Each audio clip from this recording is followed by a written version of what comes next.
हाँ जी, नमस्कार, कैसे हैं आप सब? उम्मीद करती हूँ कि आप सब बहुत अच्छे होंगे और आप सबकी रीट की तैयारी बहुत अच्छे से चल रही होगी।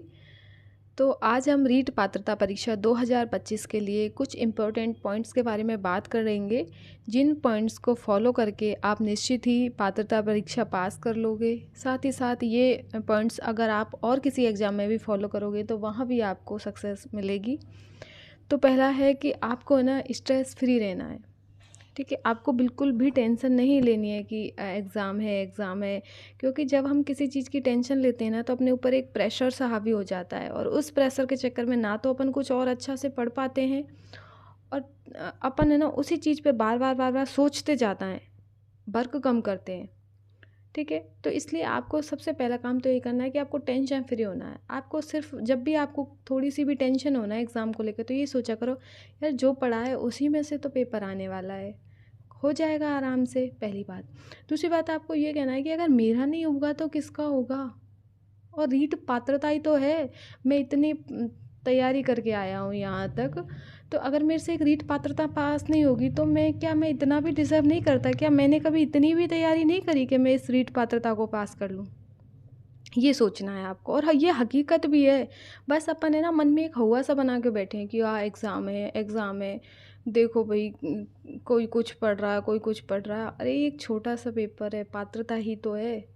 अगर आप सच में इतना पढ़ के, मतलब आप अपना ग्रेजुएशन करके आए हो, और अगर आप बीएड करी है, अगर आप ये पात्रता भी पास नहीं कर पा रहे ना, तो ये तो आपके मन में ये बहुत अपने लिए बहुत शर्म की बात है ये, कि हम इतना पढ़े लिखे होने के बावजूद भी एक पात्रता क्लियर क्लियर नहीं कर पा रहे, तो और उसके लिए इतना स्ट्रेस ले रहे हैं। ठीक है, तो पहली बात तो यही है कि आपको बिल्कुल स्ट्रेस नहीं लेना है, आपको बिल्कुल स्ट्रेस फ्री रहना है। दूसरी बात जो मैं बार बार कहती हूँ कि कम पढ़ो पर अच्छा पढ़ो। ठीक है, सेलेक्टिव मैटर पढ़ो। ना कि ये कि आज इन सर की वीडियो देखी, आज उन मैडम की देखी, आज इसकी देखी, आज उसकी देखी यूट्यूब पे, और भाई बुक्स का भंडार कर लिया। कुछ बच्चे होते हैं सिर्फ उनको स्टॉक करने का शौक रहता है। हाँ, बस मेरे पास मैटर कलेक्ट है, साइकोलॉजी की 4 बुक हैं। अरे भई, आप 4 बुक मत कलेक्ट करो, आप एक ही बुक रखो, या फिर यूट्यूब से किसी के अजय चौधरी सर की वीडियोस देखो या कुछ और देखो। पर ऑनेस्टली किस तरीके से किसी एक पे ही विश्वास करो ना, 100 जगह मत भटको आप। 10 बुक को पढ़ने की बजाय एक बुक को 10 बार पढ़ो, वो वाला नियम लागू करो। कम पढ़ना है पर अच्छा पढ़ना है, सेलेक्टिव मैटर पढ़ना है, कचरा नहीं पढ़ना है। अपने पास इतनी चीज़ें सोचने की, उस कचरे को इकट्ठा कहाँ करोगे आप दिमाग में? पढ़ने की चीज़ें याद रख लेना।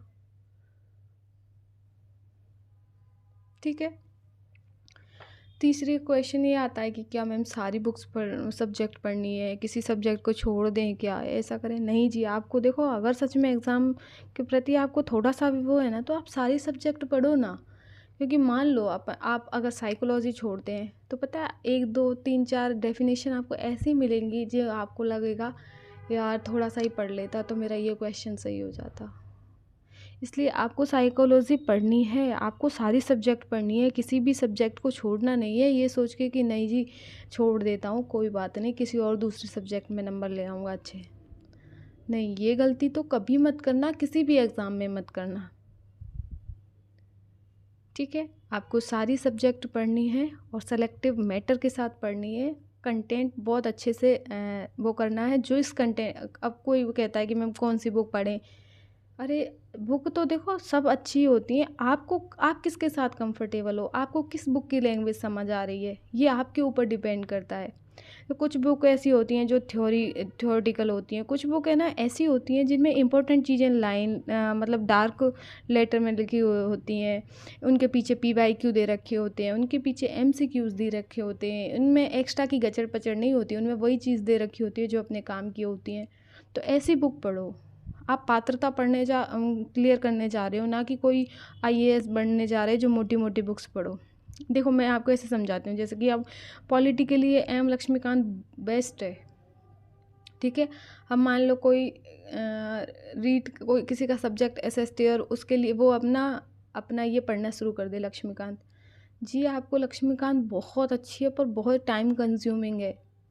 इसलिए आपको आपके आपका लेवल देखना है कि रीट का लेवल क्या है, उस अकॉर्डिंग तैयारी करनी है।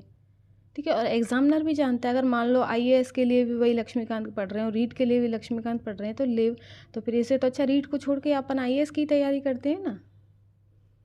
लेवल डिसाइड करता है कि हमें कहाँ से पढ़ना है। ठीक है, तो ये चीज़ समझाना चाहती हूँ कि रीट के लिए अगर आप पॉलिटी मतलब किसी का सब्जेक्ट एसएसटी का कोई पॉलिटी पढ़ना चाहता है तो और भी बुक हैं जिनकी लैंग्वेज अच्छी है और जो पॉइंट टू पॉइंट चीज़ें हैं, क्योंकि रीट में कोई ऐसे घुमा घुमा के क्वेश्चन नहीं आते, पॉइंट टू पॉइंट क्वेश्चन आते हैं। ठीक है, नेक्स्ट जो रामबाण साबित होगा आपके लिए, ज़्यादा से ज़्यादा पीवाईक्यू और एमसीक्यूज निकालो। ये तो निचोड़ बोलते हैं ना, सार है इस एग्ज़ाम को पास करने का। जितना ज़्यादा हो सके 100, 200, मतलब 500 तो आपको निकालने ही निकालने हैं। ये आप टारगेट रखो, आप हर दिन का ये टारगेट रखो कि मुझे साइकोलॉजी के हर दिन 50 से 100 एमसीक्यू निकालने हैं, हर टॉपिक के 25-30 निकालने हैं, क्योंकि ज़्यादातर अपन को जो क्वेश्चन है ना पात्रता में यहीं से मिल जाते हैं, इन्हीं एमसीक्यूज से। इसलिए आपको पीवाईक्यू और एमसीक्यूज बहुत ज़्यादा निकालने हैं, इसमें बिल्कुल भी कंजूसी या फिर आलस नहीं करना। और आप देख लेना, इनमें से ही आपके फंस जाएंगे, वो चाहे वो हिंदी हो, सेकंड लैंग्वेज आप क्या चूज़ करना चाहते हो वो हो, आपकी सब्जेक्ट हो, वहीं ये पीवाईक्यू और एमसीक्यूज बहुत ज़रूरी है, जिसमें साइकोलॉजी में तो बहुत ज़रूरी है। अगर आपके पास साइकोलॉजी के पीवाईक्यू और एमसीक्यूज नहीं है तो आप मुझे बोल देना, मैं वैसे भी वीडियो बनाऊंगी उनके ऊपर। ठीक है, तो ज़्यादा से ज़्यादा आपको पीवाईक्यू और एमसीक्यूज सॉल्व करने हैं। ठीक है जी, समझ में आ गया। नेक्स्ट है जो मेन, वो है रिवीजन। रिवीजन और रिवीजन मस्ट है। ठीक है, रिवीजन करने का भी तरीका होता है। अब ये नहीं कि सुबह हमने जो टॉपिक पढ़ा फिर दिन में भी उसी को पढ़ लिया, फिर रात में भी उसी को पढ़ लिया और शाम को भी उसी में रगड़ा मार रहे हो, कल भी उसी में लग रहे हो, परसों भी इसी में लग रहे हैं। नहीं जी, रिवीजन का ये तरीका नहीं होता। रिवीजन ये होता, आज हमने कोई टॉपिक पढ़ा है, सुबह हमने उसको पढ़ा है, तो रात को सोने से पहले एक बार और पढ़ लो उसको। ठीक है, अगले दिन एक बार पढ़ लो, 3 बार हो गया आपका ये टॉपिक। फिर उसको 2 दिन में, 3 दिन में, 4 दिन में, आपको जब मन करे तब आप उसको उठा के देख लेना। ठीक है, ये नहीं कि आज आपने सुबह कोई टॉपिक पढ़ा, अब 1 महीने बाद उसको पढ़ रहे हो, तो जो मेहनत उस टॉपिक पे आपने आज खर्च करी ना, वही वो 1 महीने बाद खर्च करने वाले हो आप। इसलिए रिवीजन करना सीखो, रिवीजन मस्ट है। अगर रिवीजन करते रहोगे ना साथ साथ, तो आपके ऊपर प्रेशर हावी नहीं होगा, और क्योंकि और रिवीजन होएगा तो आपसे पीवाई को सॉल्व होते जाएंगे। नेक्स्ट है आपको साइकोलॉजी को ना, साइकोलॉजी का बहुत बड़ा इशू रहता है बच्चों को कि कैसे पढ़े मैम, कहाँ से पढ़े मैम, धीर सिंह सर की बुक पढ़े मैम, वो आरपीएससी कपिल चौधरी नहीं, कौन से हैं वो, अजय चौधरी, सॉरी, आरटीएस कपिल चौधरी तो अलग हैं, आरएएस वाले हैं। अपने आरपीएससी अजय चौधरी सर हैं, उनकी वीडियो पढ़ें, या फिर सुभाष चारण सर की बुक पढ़ें, किसकी पढ़ें। तो देखो साइकोलॉजी अगर आप है ना कोरिलेट करके पढ़ोगे, अगर आपके घर में कोई छोटा बच्चा है, उसकी एक्टिविटी आप ध्यान से देखते हो, अगर उसके साथ आप ढंग से उन चीज़ों को कोरिलेट करके पढ़ोगे, इंटरेस्ट के साथ पढ़ोगे, तो आपको साइकोलॉजी बहुत सरल लगेगी। अदरवाइज अगर आप रटोगे तो वो आपसे रटी नहीं जाएगी। क्योंकि साइकोलॉजी क्या है, साइकोलॉजी वही तो है, अपन अपने आसपास बच्चों को जो डेवलप होते देखते हैं ना, उसी को पढ़ना ही तो साइकोलॉजी है, कि अपने आसपास बच्चे किस तरीके की क्रियाएं, प्रतिक्रियाएं, जो भी चल रहा है अपने चारों तरफ, वो किस तरीके से कर रहे हैं। ठीक है, इसलिए कहूँगी कि साइकोलॉजी को टेंशन के साथ नहीं पढ़ना, साइकोलॉजी को इंटरेस्ट के साथ पढ़ना है। आप जितना अधिक इसमें इंटरेस्ट दिखाओगे ना, ये आपको उतनी ही अच्छे से समझ में आएगा। ठीक है, नेक्स्ट है आपको ये सोचना है कि मुझसे होगा नहीं, ये तो आपको निकाल ही देना है अपने दिमाग से। आज आपसे पूछे ना कोई कि किसकी तैयारी कर रहे हो, मैं रीट की तैयारी कर रहा हूँ, प्री की नहीं, पात्रता तो मेरी हो जाएगी मिनट में, मैं तो मेंस की तैयारी कर रहा हूँ, रीट की। ठीक है, और कभी आपको ऐसा लगे यार मैंने कॉन्फिडेंस में आके बोल तो दिया, होगा या नहीं होगा, तो एक ही चीज़ सोचना, अगर मुझसे नहीं होगा तो किससे होगा।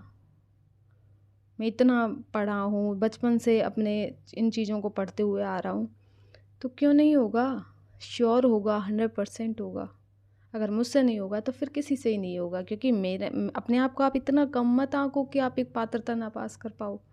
अपने आप को कॉन्फिडेंट रखो और ये रखो कि अरे मैं बीए करके आया हूँ, बीएड करके आया हूँ, एसटीसी वगैरह जो भी करके आते हैं, मैं ये करके आया हूँ, तो मैं ये पात्रता है तो मैं मिनट में निकाल दूंगा, ये तो मेरी चुटकियों का खेल है। इस तरीके का पॉजिटिव एटीट्यूड लेके चलोगे ना, 100% पात्रता क्या मेंस तक पहुँच, मेंस भी क्लियर कर लोगे आप इस तरीके से। ठीक है, आज की वीडियो में इतना ही, फिर मिलते हैं नेक्स्ट वीडियो के साथ। तब तक आप अपना ध्यान रखिए, खुश रहिए, मस्त रहिए, अपने आसपास खुशियाँ बांटते रहिए। जय हिंद, जय भारत।